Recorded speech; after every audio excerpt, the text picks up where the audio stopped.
कहा जा रहा है कि बार बार आजाद समाज पार्टी का प्रदेश अध्यक्ष पद बेचा जा रहा है चंद्रशेखर के द्वारा। इसका साक्षी मैं नहीं हूँ। मेरे सामने अगर होगा तो मैं इसका पूरी हर सुनी हुई बात सच्ची नहीं होती है। अमर आजाद जी जो आजकल मोदी भक्त चिराग पासवान के साथ घूम रहे हैं, कैसे देखते हैं आप उनको? ये उनका गलत कदम है कि जितना जल्द हो एनडीए से नाता तोड़े और बहुजन समाज के हित के लिए जो काम करते रहे उसमें वापस लौटे।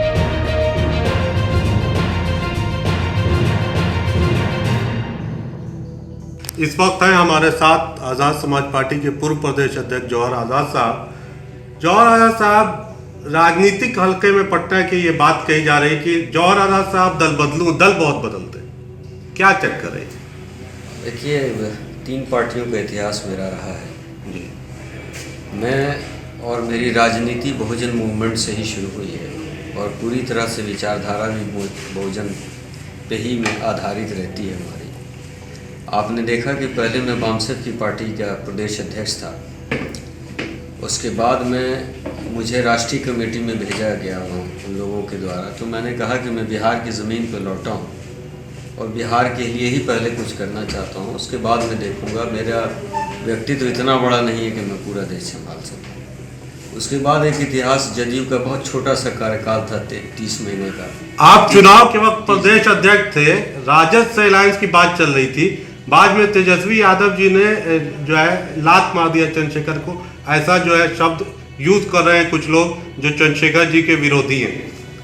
नहीं, ऐसे ये बिल्कुल गलत। गठबंधन की बात चल रही थी ना, नहीं हो पाया। गठबंधन की बात शुरू हुई है, लेकिन उसमें कुछ चूँकि पार्टी के रजिस्ट्रेशन में देरी की वजह कर हमारे अलायंस नहीं बन पाया। आपका कह रहा है कि देरी के कारण नहीं बन पा रहा है अलायंस। अच्छा, तो अब आप आज़ाद समाज पार्टी में हैं, अब क्या रोल है आपका, क्या कर रहे हैं आप पार्टी के अंदर, क्या जिम्मेदारी है? आज़ाद समाज पार्टी का पाडवानी करने मुझे मार्गदर्शक सेल में हूँ मैं। अच्छा, मार्गदर्शक में आप हैं जी। कैसा मंत्रिमंडल विस्तार हुआ? अभी मंत्रिमंडल विस्तार में जमा साहब को बनाया गया, वो भी बहुजन मूवमेंट से जीत के आए थे, वो भी दल बदले हैं, है ना? तो कैसा देख रहे हैं मंत्रिमंडल को? अल्पसंख्यक मंत्री भी मिल गया, पहले अल्पसंख्यक मंत्री नहीं था। हाँ, लेकिन ये बात तो सही है कि, और ये भी एक बड़ी खुशी की बात है कि भाजपा ने भी एक पहल अपनी विचारधारा को बदला है। पहला मुस्लिम मंत्री उसने। जौहर आज़ाद साहब, आपके प्रभारी थे मनोज भारती जी, चुनाव के टाइम ही पार्टी छोड़कर चले गए। कहा जाता है कि प्रदेश अध्यक्ष और प्रदेश प्रभारी में बिल्कुल नहीं बन रहा था, आप ही पे जो है इल्जाम। नहीं, प्रभारी देखिए, मनोज भारती चुनाव के समय तक और बहुत लंबे समय से हम बहुत गहरे दोस्त रहे और साथ चले जी, और पार्टी में लाने का भी श्रेय जो है वो मनोज भारती को जाता है। क्या कारण था, क्यों चले? ठीक चुनाव के वक्त वो राजद और बाकी के संपर्क में आए जी, और मैं चुनाव में व्यवस्था में रहा, देखने में रहा, और वो किस कारणों से। आपके पार्टी के कुछ लोग कहते हैं कि राजद से उनको पैसा मिला, पैसा के लिए। मैं इस बात से इनकार नहीं कर सकता हूँ।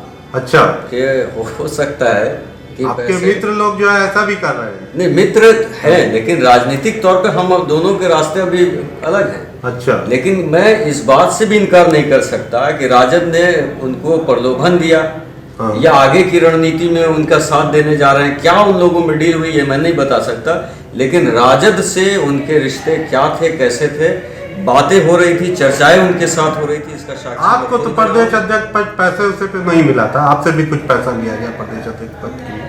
नहीं, पैसे नहीं है, लेकिन हाँ व्यवस्था तो, चूँकि हम मेहमानों के लिए तो व्यवस्था के लिए हमेशा खड़े होते हैं, हम अध्यक्ष नहीं है तो भी खड़े रहे। कहा जा रहा है कि बार बार आज़ाद समाज पार्टी का प्रदेश अध्यक्ष पद बेचा जा रहा है चंद्रशेखर जी के द्वारा। इसका साक्षी मैं नहीं हूँ। मेरे सामने अगर होगा तो मैं इसका पूरी तरह। आपको कभी ऐसा कोई शक लगा, कोई ऐसी कोई बात लगी आपको? हर सुनी हुई बात सच्ची नहीं होती है। एक बहुत बड़े अम्बेडकरवादी थे, भीम आर्मी के प्रदेश अध्यक्ष अमर आजाद जी, जो आजकल मोदी भक्त चिराग पासवान के साथ घूम रहे हैं, कैसे देखते हैं आप उनको?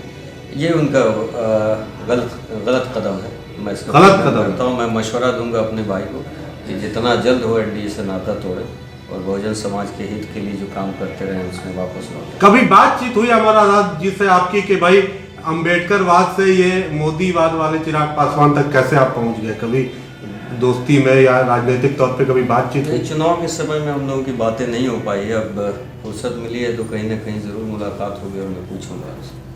आप कुछ कोशिश कर रहे हैं अम्बेडकरवाद से जो लोग ब्राह्मणवाद की तरफ धीरे धीरे भागते जा रहे हैं? कोई एनडीए में भाग रहा है, कोई भाजपा में भाग रहा है, कभी बसपा जो बहुजन नेता, कभी आजाद समाज जो पार्टी, कभी बहुजन भीम नेता, भीम आर्मी के लोग भाग रहे हैं, कोई जदयू में भाग रहा जो है। भी बहुजन नेता भाजपा को फायदा पहुंचाएगा डायरेक्ट या इनडायरेक्ट, वो अपने समाज को पूरी तरह से बर्बाद करने की नींव रखता रहेगा और ये कई पीढ़ियों का असर पड़ेगा।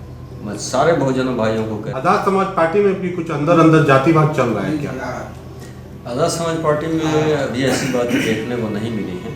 अच्छा, अभी ऐसा नहीं है। हाँ, एक खेद मैंने प्रकट किया है अपने माननीय राष्ट्रीय अध्यक्ष जी से कि भीम आर्मी की प्रदेश की कमेटी बनी, उसमें एक भी मुस्लिम चेहरा नहीं था, तो उसका मुझे तकलीफ है और इस बात को मैंने बखूब। कोई नाम आपने दिया था, कोई मुसलमान नाम जिसको रिजेक्ट कर दिया गया या इग्नोर कर दिया गया? भीम आर्मी के लिए नामों की कमी नहीं थी, नामों की कमी नहीं थी, लेकिन जानबूझ के नहीं रखा। और मुझसे पूछा मुसलमान को नहीं रखा गया नाम दे सकता था, लेकिन ये क्यों हुआ, कैसे हुआ, ये मैं ऊपर ये सवाल को रख चुका हूँ। लेकिन मुलाकात मेरी चंद्रशेखर भाई से फिलहाल नहीं होगी, तो सबसे पहला सवाल मेरा यही होगा। चंद्रशेखर किसी के बेटे नहीं है, चंद्रशेखर कुछ कर पाएंगे लगता है? देखिए, चंद्रशेखर भाई अभी युवा हैं और तो युवा है तो किसी सीनियर को बना दीजिए अध्यक्ष। युवा है, अगर नहीं कुछ कर पाएंगे। सीनियर की बात नहीं है, युवा हैं और अभी न वो पक्ष है न विपक्ष है, लेकिन फिर भी एक विपक्ष की भूमिका। जमानत तो जब्त हो गई ना बिहार में। जमानत जब्त होने की वजह रही है कि पार्टी का निर्माण पहले चरण के चुनाव में हुआ, उससे पहले हम सब मतलब न प्रदेश अध्यक्ष आप जिम्मेदार हैं, न राष्ट्रीय अध्यक्ष जिम्मेदार है, जिम्मेदारी सिचुएशन पे है। जमानत जब्त हो गई, आप दोनों में से कोई जिम्मेदार अगर आप नहीं। जिम्मेदारी की बात करें तो मैं बहुत जिम्मेदार व्यक्ति हूँ। आज प्रदेश आपके विरोधी कहते हैं कि आप जमानत जब्त करा दिए इसलिए आपको हटा दिया गया है। अगर मैंने जमानत जब्त कराया तो भीम आर्मी के पुराने लोग हाँ ने चुनाव लड़ा हाँ, और वो सब 200, 250, 500 के बीच में सिमट गए। सिमट गए सब। तो अगर वो लोग ये सिमट पूरा संगठन ही बेकार है। चंद्रशेखर जी को भी अध्यक्ष पद से रिजाइन देना चाहिए। फिर चंद्रशेखर भाई यूपी के लिए जिम्मेदार नहीं, वो पूरे भारत में जब 2024 का चुनाव आएगा तो जिम्मेदारी उनको लेनी होगी, ठीक उसी तरह जैसे बिहार की जिम्मेदारी मैंने ली। चलिए, बहुत अच्छा। हमारे साथ थे आजाद समाज पार्टी के पूर्व प्रदेश अध्यक्ष जनाब जौहर आजाद साहब। जौहर आजाद साहब, एक आखिरी सवाल, नए अध्यक्ष मनोज जी बनाए गए, ये भी पार्टी में नहीं थे, इधर उधर से दल बदलू लोग को बहुत आप लोग स्पेस दे रहे हैं। पहले भी यही एलिगेशन लगा था आपके अध्यक्ष बनने पे। देखिए, इस पे मैं अभी कुछ नहीं कह पाऊंगा क्योंकि मनोज जी को पार्टी में मैंने ही लाया था, मैंने ही सदस्यता दिलाई थी। मैं खुद थोड़ा सा आश्चर्यजनक हुआ जब मैंने नाम सुना कि उन्हें प्रदेश अध्यक्ष बनाया जाता है। आश्चर्य हुआ आपको आश्चर्य हुआ? लेकिन मैंने सहमति दे दी थी कि ठीक है, बहुजन है, अगर आपको लगता है तो आप बना सकते हैं। यानी आजाद समाज पार्टी के पुराने प्रदेश अध्यक्ष को नए प्रदेश अध्यक्ष के बनने पे काफी आश्चर्य है कि ऐसा क्यों हुआ, किन हालात में आया। बहुत सारे लोग कहते हैं कि पूंजीपति है, पैसा बहुत खिलाया है। कुछ लोग गए थे यहाँ से पटना से, जो पैसा वैसा दे के बात हुई है, प्रदेश अध्यक्ष बनाया गया। देखिए, अब ये घटनाएं मेरे सामने नहीं हुई है तो मैं इसका तो विरोध ही करूंगा, खंडन ही करूंगा। ठीक है, बहुत बहुत धन्यवाद जौहर आजाद साहब।